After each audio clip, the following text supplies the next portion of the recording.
સીતારામ બધાયને 6 વાગી ગયા, 6:15 ઘડિયાળ રહી ગયા પાછળ, ધીમી ધીમી ફરે છે. હવે સેલ બદલાવવું જોઈએ. જોયું ઘડિયાળમાં તો 6 થયા છે 6:15 મોબાઈલમાં જોયું તો નવરી થઈ બેહી ગઈ ને ગરમી અઢળક કોઈ પાર નથી એવી. હવે ધીમે ધીમે ગરમી અને ધીમે ધીમે બેનોની અથાણા ને મૂર્ખા ને વેફર ને મસાલા ને ઘઉં ને હાઈ હોય ની સીઝન ચાલુ છે. ઓલી સીઝન ચાલુ થઈ ને અત્યારે બેનોની હાઈ હોય ની સીઝન ચાલુ છે. હાય હાય ઘઉં ને વેફર ને મસાલા ને મૂર્ખા ને કાલે અજીતને કહું કે આપણે મૂર્ખા બનાવવા, તો કે નાના એવા મૂર્ખા કોણ બનાવે? મેં કીધું બટેટાના અને સાબુદાણાના મૂર્ખા બને, તમે મદદ કરાવો ને તો 2 જણા કરીએ. લખુડાનો ફોન આવ્યો કે હાલો આપણે બધા ભેગા થઈને કરીએ. હંચા ફેરવવા વાળા હોય તો થાય, આમ એકલા હું પછી છે ને થાકી જાઉં.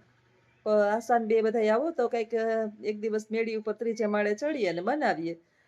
આમાં છે ને 2 જણા જોઈએ, એક ભરતું જાય ને એક હંચો ફેરવતું જાય ને આપણે પછી બધું વેફરે હુકવવા વાળા ને 2 જણા.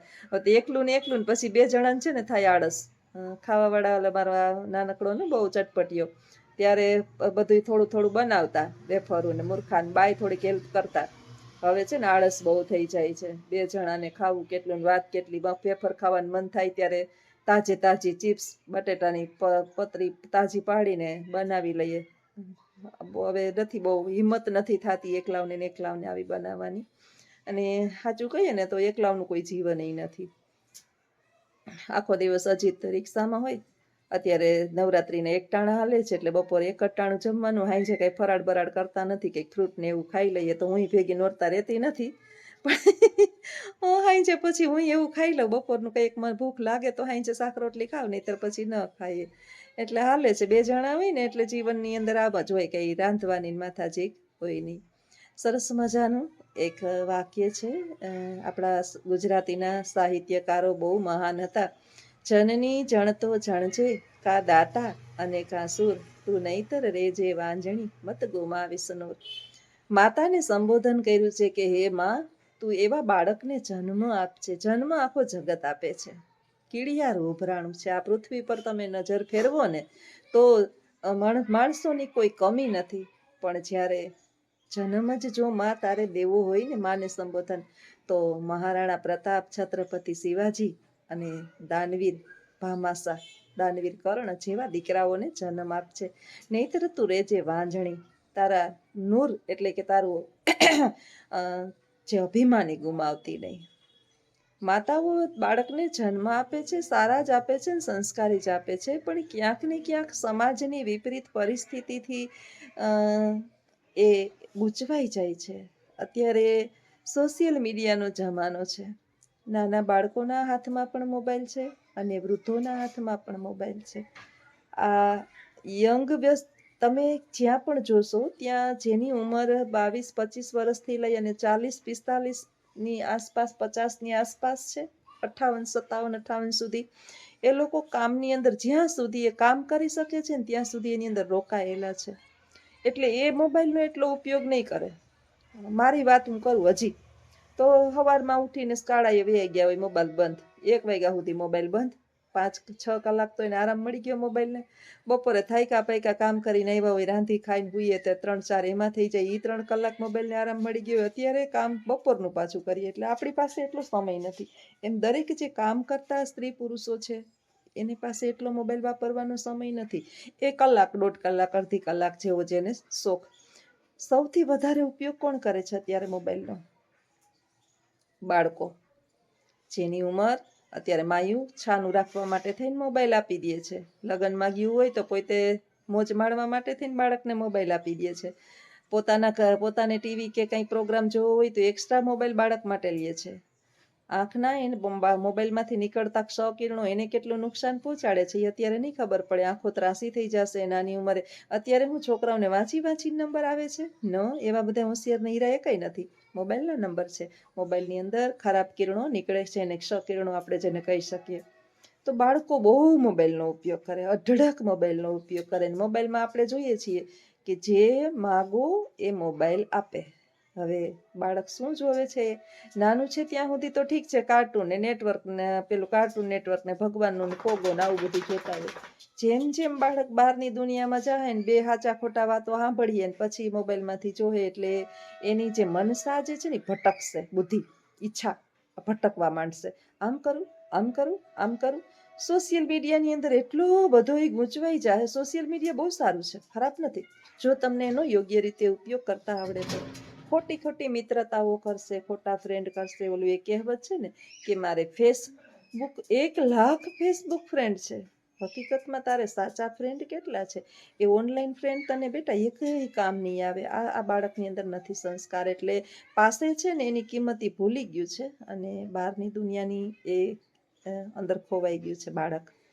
હવે રહી વાત જે નિવૃત્ત વૃદ્ધો છે એની, જરૂરી નથી કે મોબાઈલની અંદર બધા જ જે છે એ સારું સારું જ જોતા હોય. ક્યાંક ક્યાંક એવા પ્રોગ્રામો આવતા હોય કે મનને વિપરીત કરી નાખે. એવું સારું આવે છે ને ખરાબ આવે છે. બધા સારું જોતા નથી ને બધા ખરાબ જોતા નથી, એટલે બધાને લાગુ પડતું નથી. મોબાઈલ તો તમારી બીજી દુનિયા છે. મોબાઈલની અંદર તો સારા વિચારો, સારું ઘણું બધું આવે છે.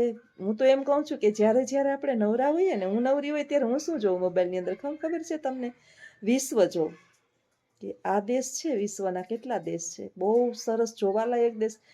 ઈશ્વરે આપણા નસીબની અંદર ત્યાં જવાનું લખ્યું હશે તો જોવું, પણ આપણે મોબાઈલની અંદર તો થોડું ઘણું જોઈએ કે આ દેશમાં આવું આવું છે, આવું આવું છે, ત્યાંનું શું પ્રખ્યાત છે, ત્યાંના લોકોનું ખાણું શું છે, આપણું ખાણું શું છે, આપણા ભારતની અંદર કેટલા રાજ્યો છે, આ દેશનું આ રાજ્યનું ખાણું શું છે, ત્યાં જોવાલાયક સ્થળો કેટલા છે, ત્યાં શું ઉત્પાદન થયું. જો મોબાઈલમાં જે માગો એ તમને મળે. પછી આપણા જે આપણી ખાણીપીણીમાં ઉત્તમ શું છે, કઈ રીતે બને, ઘણું બધું મોબાઈલમાં મળે. પણ આપણે એક ઓલી ઘણી ટેવ પડી ગઈ છે. નાના છોકરા છોકરીઓનું તો છોકરીઓને જોતી હોય ને તો આધી નંગી રીલ રીલ રીલ ઠક ઠક ઠક ચાલુ ચાલુ નોન સ્ટોપ. એક વસ્તુ પાછી આવવાય નથી દેતી, પૂરું સાંભળતાય નથી. હું ઘણી અમારે કોલેજ છૂટે ને એટલે 2 મિનિટ અજીત નહીં હોય ને ત્યાં સુધી 5 મિનિટ એટલે કોલેજવાળી છોકરીઓ છોકરાને કોલેજવાળા વાપરે છે મોબાઈલ. બહાર નીકળીને રીલોમાં મૈંડા હોય. એસટીએ બેહો, બસ સ્ટેન્ડે બેહો, કોઈ જગ્યાએ બેહો, કોઈ લગ્ન પ્રસંગમાં જાઓ. હવે બધું લગ્નના ગીત ને ક્યાં કોઈ ગાય છે? બસ મોબાઈલ મોબાઈલ મોબાઈલ મોબાઈલ ને મોબાઈલ. એટલે આ મોબાઈલનું ભૂત વળગ્યું છે. સાંઈરામ દવેનું છે ને મોબાઈલનું ભૂત, એક સરસ મજાનું એની જોક્સનું આખું શીર્ષક જ એ છે કે મોબાઈલનું ભૂત. તો આવું છે. એટલે મોટી ઉંમરના જે છે ને એને હું તો એમ કહું છું કે આવું જોવાય. આપણા નસીબની અંદર કદાચ ત્યાં ફરવા જવાનું લખ્યું હોય તો ફરી શકીએ, પણ આપણે મોબાઈલ થ્રુ તો બધું દર્શન કરી શકીએ. આપણા દેવ દર્શનોમાં જો 5-5 કલાકે 2-2 દિવસે તિરુપતિ બાલાજી છે, વૈષ્ણવદેવી છે, પછી સાંઈરામ બાપા છે, સિદ્ધિ વિનાયક મંદિર છે, 2-3 દિવસ સુધી ફરવાના વારા નથી, જોવાના વારાના દર્શન કરવાના નથી આવતા. આપણે ઘરે બેઠા કાયમના એના દર્શન કરી શકીએ. ઈશ્વર બધાઈમાં છે, ત્યાં જઈએ ત્યારે વાત અલગ, પણ વિશ્વને આપણે મોબાઈલ થ્રુ જોઈ શકીએ, બધું જોઈ શકીએ મોબાઈલ થ્રુ. એટલે આજ તો ખાસ મારે એ જ કહેવાનું હતું કે આપણે આપણા બાળકોને હવે મહારાણા પ્રતાપ અને શિવાજી તો કદાચ નહીં બનાવી શકીએ, એટલી શૂરવીરતા નથી. કારણ કે આપણા રાસાયણિક ખાણા થઈ ગયા, લોકશાહી દેશ થઈ ગયો, રાજ-રજવાડું ચાલ્યું ગયું, એટલે આ તો શક્ય નથી. પણ એક સારા સંસ્કારી બાળક કમસે કમ બનાવી શકીએ અને એટલો સંદેશ આપી શકીએ કે દીકરા, હવે જે છે ને મહારાણા પ્રતાપ અને છત્રપતિ શિવાજી એ કહેવાશે કે જેની નીતિ સાચી છે, જે બીજાની બેન દીકરીઓને જોઈ અને પોતાની દ્રષ્ટિ બગાડતા નથી. ઘણા કહે છે ને કે એને ટૂંકા કપડાં ના પહેરવા જોઈએ ને અમારો શું વાંક છે? દીકરીઓ એના માતા પિતાની અનુમતિથી ગમે એ કરતી હોય કે ગમે એવા પહેરતી હોય, આપણે નજર બગાડવા વાળા કોણ છીએ? આપણા બાળકને એક માએ સંસ્કાર આપવો જોઈએ. અને છૂટ છે, વિદેશની અંદર બધા પહેરે જ છે. આપણે સારી દ્રષ્ટિથી જોઈએ, બાળક જન્મે છે ને એમનેમ જ જન્મે છે, મૃત્યુ પામશે એમનેમ જ જાહે. આ સત્ય એને સમજાવવું જોઈએ કે શરીરનું કાંઈ મહત્વ નથી. તમારી દ્રષ્ટિની અંદર જો ખરાબ ઉત્તેજના જાગશે ને તો તમને વિકાર ઉત્પન્ન થશે. અને તમે સારી દ્રષ્ટિથી જોશો, બેનની દ્રષ્ટિથી જોશો, માની દ્રષ્ટિથી જોશો તો તમને એક સ્નેહ ઉત્પન્ન થશે કે બધા મારા ભાઈ બહેન છે. આ બાળકને અત્યારે જો આવા બાળકને સંસ્કાર આપીએ તો તો અત્યારે એ સંસ્કારી બાળક જે છે ને એ મહારાણા પ્રતાપ ને શિવાજી સમાન જ છે આ યુગની અંદર. એટલે સરસ મજાનું આ ગુજરાતીનું કે જનની જણ, તો આવા સંતાનોને જન્મ આપીએ. બાકી અત્યારે તો આપણે જોઈએ છીએ કે નથી ઉંમર જોતા કે નથી લિહાજ જોતા, બસ સોશિયલ મીડિયાની અંદર કોઈ પણ સ્ત્રી આવી એટલે સીધી ફ્રેન્ડ રિક્વેસ્ટ મોકલે, અરે ભાઈ તમે સામેવાળાની ઉંમર તો જોવો, તમે એને જોવો તો ખરી કે એની ઉંમર કેટલી છે. અથવા તો કોઈ સોશિયલ મીડિયાની અંદર જે છે વિડીયો અપલોડ કર્યો એટલે એના વિશે જે છે એ સરસ મજાની સારી ને ખરાબ ને કમેન્ટ પાસ કરવા માંડ્યા.